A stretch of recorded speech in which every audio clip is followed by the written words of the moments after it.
প্রত্যেকটা মানুষই তার প্রফেশনে যদি এত লং টাইম কাজ করে ফেলে তখন রিটায়ারমেন্টে যায়, এটা আমরা সবাই জানি। তো আমার কথা হচ্ছে আমি রিটায়ারমেন্ট বলবো না, বাট আমার অ্যাচিভমেন্টটা শেষ, বাকিটা কিন্তু এখন আমার ব্যক্তি জীবন। তো ওই জায়গা থেকে আমি অনেক বেশি প্রেফারেন্সে ছিলাম। If it is zero you don't have any problem, like career যদি জিরো হয়ে যায় আমার I don't care. I have no problem. In fact আমি যে 2-2.5 বছর ছিলাম না, অনেকেই বলেছে অপু কই গেছে কি গেছে, এবং আমি যখন ব্যাক করেছি আমি মোটা হয়ে গেছি, এখন আমাকে অনেকে নিয়ে ট্রল করে। I have no mind, because of মোটা আমি ইচ্ছে করে হইনি। আমার মোটা হওয়ার বিশেষ কারণ আছে। হ্যাঁ, এখন বলতে পারে অনেক দর্শক যে হ্যাঁ তুমি কেন শুকাচ্ছ না, অনেক মেয়ে তো বেবির পর শুকায় গেছে। বিকজ অফ হচ্ছে না, ইজি থেকে বড় কথা আমার ফিজিক্স ফিটনেসের ব্যাপারটা বুঝতে হবে যে সবার একরকম হরমোন বা একরকম ফিজিক্যাল ফিটনেস থাকে না। তো আমি ওই জায়গা থেকে সাফারার, এই তো আমার কোনো যায় আসে না। অনেকে ট্রল করে, আই হ্যাভ নো প্রবলেম। কিছুদিন আগে আমার একটা ভিডিও বের হয়েছিল একটা প্রোগ্রামের, যদিও এটা অনেক আগের, জয়ের জাস্ট পরপরের ভিডিও, বাট ভেরি সুন আবার বের হয়েছে, তো অনেক ভেবেছে নতুন। ওটা অনেকেই নানান কথা বলছে। সত্যি কথা বলতে গেলে কি ভাই, এখন আমার ওই সৌন্দর্য প্রেজেন্স করে মানুষের ওই চোখ দেখার আমার কোনো টাইম নাই।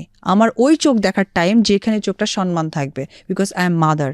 আমাকে প্রেজেন্স করতে হবে, আমার একটি সন্তান আছে। আমার ছেলে যখন কোথাও গিয়ে দাঁড়াবে, সবার যেন স্যালুটের সাথে আমাকে কথা বলে যে না, অ্যাজ অপু বিশ্বাস একজন ভালো মাও বটে।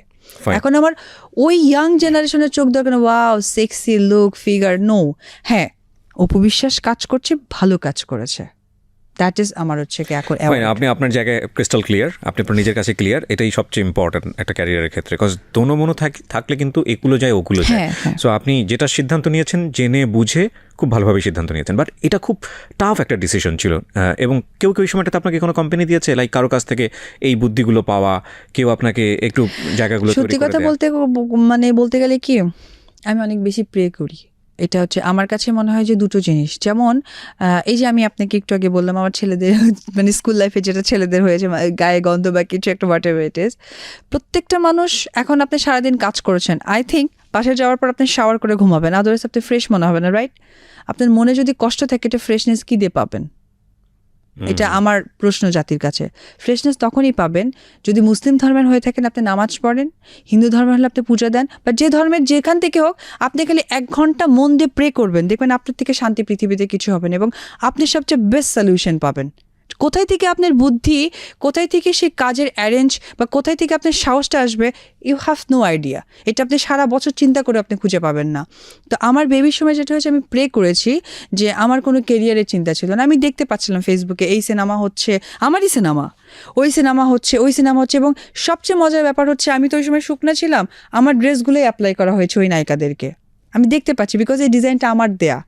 আমি কিছু ব্যাক স্লিভ, কিছু না ফ্লোরাল, অনেক ডিজাইন আমি দিয়ে আসছি, সেটা পড়ছে, আমি দেখছি ফেসবুকে। আমার এগুলো মাথায় একটুও ঢোকেনি, ঢুকলে তো আমি অনেক বেশি ফ্রাস্ট্রেটেড হয়ে যেতাম। আমার একটি জিনিসই মাথায় ছিল, আমি যে জীবনটাকে পৃথিবীতে আনছি, সেই জীবন শুধু জীবন দেওয়াটাই উচিত না, তাকে সম্মান দেওয়াটা হচ্ছে কি আমার দায়িত্ব। আর বাবা মার ডেফিনেশন আমার কাছে হচ্ছে দায়িত্বটাকে। জন্ম আপনি চাইলে রাস্তা, এই যে আমরা গুলশানে থাকি, আমরা অনেক বাচ্চা দেখতে পারি, বাট আমি that is call not a বাবা মা। আমি তাদেরকে বাবা মা বলতে পারবো না। বাবা মা তারাই হয় যারা দায়িত্ব পালন করে, তারা হচ্ছে রিয়েল বাবা মা। তো ওই জায়গা থেকে এইটা টেনশন আমার মাথায় ছিল।